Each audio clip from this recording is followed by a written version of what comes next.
Building any new bridge is a challenge.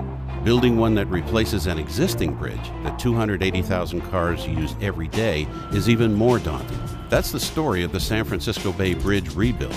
Traffic must be kept moving, except for a few long weekends when the bridge is closed to complete major projects. As precise as the construction operation needs to be able to close the bridge, execute very complicated work, and open it back up really requires a dedicated workforce and a highly skilled workforce, and I think prevailing wage gets us that.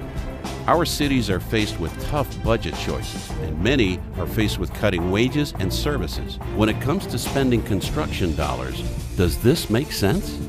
This is the story of how paying the prevailing wage supports our cities, counties, and the economy of our state by providing a trained and ready workforce that gets the job done right the first time. California passed its prevailing wage law more than 80 years ago. The law helped ensure that workers got proper training through labor management-funded apprenticeship programs. Today, that investment in quality has paid off in the productivity and cost-effectiveness of California's skilled construction labor force. C.C. Myers, Inc. is one of the companies that the state calls in to fix major problems in an instant. They rebuilt the Santa Monica Freeway in record time when it collapsed in the 1994 earthquake.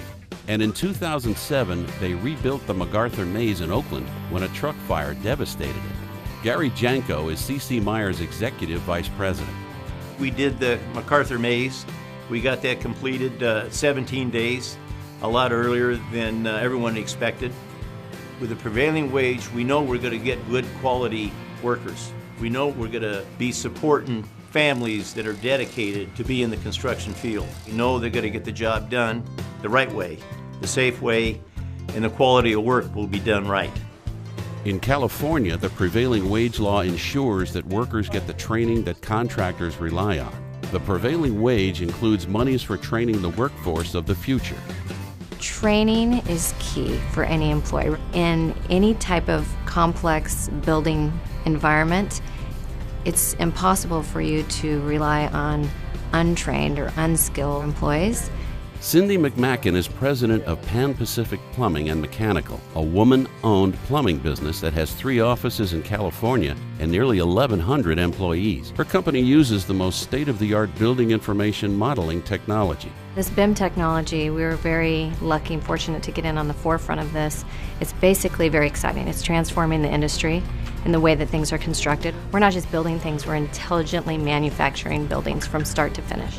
Pan Pacific may have the best technology, but they won't even bid on a non-prevailing wage job.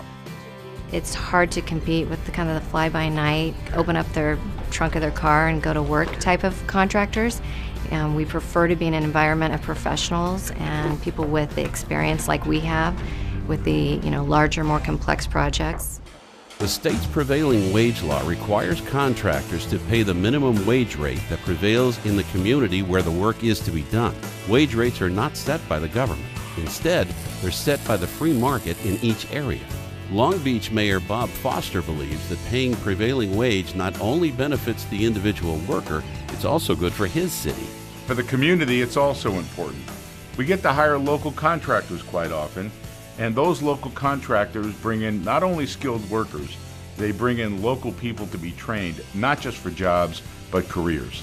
It's a huge advantage because those people now work in the city and they also contribute to the local economy, and they're able to quite often buy a home, raise a family with the wages they make on prevailing wage jobs. Economist Kevin Duncan has studied the impact of the prevailing wage across the nation. The original intention of prevailing wage law, the Davis-Bacon Act, was to keep work in the area where the project was being built. That's kind of the genius of prevailing wage.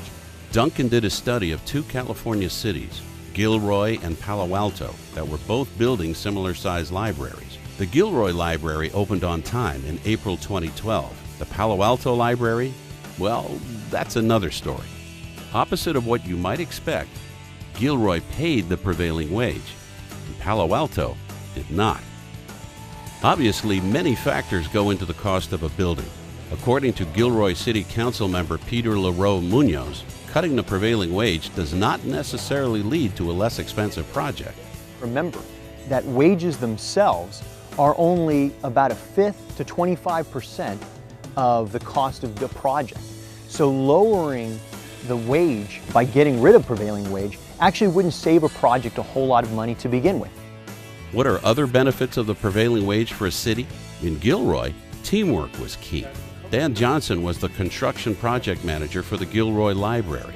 With construction, it's not just how well a contractor or a subcontractor knows his or her work, but it's the teamwork, working relationships. The better people know each other, the easier, the more comfortable they feel with each other, the smoother things come. For Gilroy Mayor Pro Tem Kat Tucker, it's also about more than cost. The quality of the work shows that with the skilled workers, and the fact that because they're skilled and they know what questions to ask one another when the different trades are working together, that also keeps you on schedule and on time, and I think that's key. The people that came to work here, they knew what they were doing, and obviously since we're still on time, they managed to do it in a timely fashion. In Gilroy, a large majority of the contractors, subs, and workers were local. Palo Alto hired an out-of-town general contractor, and only one of the 33 listed subcontractors was based in the county. When you have prevailing wage, which allows you to hire local contractors, local subcontractors, and local construction workers, when they are paid the wages and benefits that they deserve, they keep that money within their local community. They're my people, and they're the people that I would hope to keep working. It enables them to keep their homes. There are other benefits from having local workers on a job. When you're able to employ workers within a community, their commute time is less, there are fewer cars on the road, there's less time traveling, there's less traffic, so economically it's important, and it's also important environmentally. Originally scheduled to open in the summer of 2012, the Palo Alto Library has been delayed for at least a year. The Sacramento-based contractor is blaming the architect is blaming the contractor, and the city council is trying to figure out who to sue, which is why no current council members would talk to us on camera. John Barton, an architect and Stanford professor, served on the city council from 2006 through 2009. He fought for having Palo Alto pay the prevailing wage, but the council went the other way. For me, being a construction professional, I understand that prevailing wage is not an automatic increase in the project cost.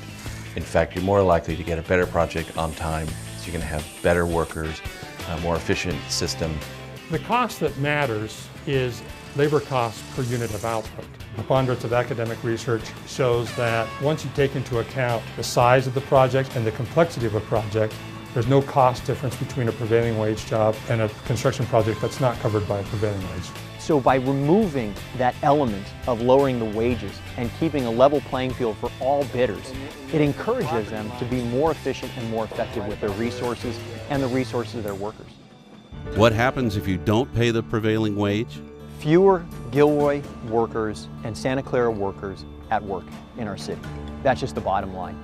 Without the prevailing wage, you wouldn't have the experienced workers that you have staying with the companies. They would be bouncing around from one project to another, chasing the dollar. Without a prevailing wage law, you're more likely to have contractors from outside the area do the work, so your local tax money is going to leak out of the area economy. And it's about quality and workmanship. When we look at how we spend our money, we shouldn't just be looking to spend the least amount, we should be looking to spend it in the best possible way. Mayors across the state, from general law cities and charter cities, support the prevailing wage law because it works. We're a charter city, so we don't have to do this, but we choose to use prevailing wages on all our public projects. That building you're building is going to be there for 60, 70, 80, maybe 90 years. And you want to make sure that it performs the way you designed it. You do that by having the people who build it be highly skilled. That's what prevailing wage does. Back at the Bay Bridge, the crew had 96 hours to finish a new detour over the President's Day weekend. The upper deck of the Bay Bridge is now back open tonight, nearly 34 hours ahead of schedule. And tonight, as you can see behind us, people are driving across the Bay Bridge. Quality workforce, the well-trained workforce in the long run gets the job done right and is a benefit to the taxpayers of California and the motoring public of California.